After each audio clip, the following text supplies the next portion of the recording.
How to change your avatar in Genshin Impact.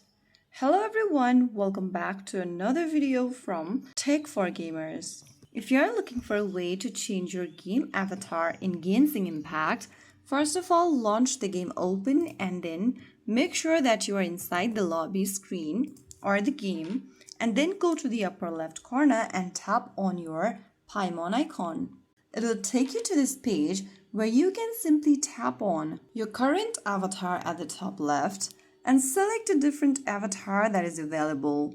Some of the avatars are not unlocked yet, whereas you need to select the already unlocked avatar and tap on the use button at the right corner to change your avatar right away.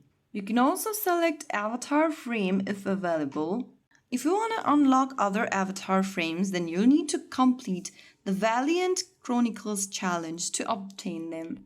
So right there you have successfully changed your avatar on Genshin Impact. If you found the video helpful, don't forget to like, share and subscribe to our channel.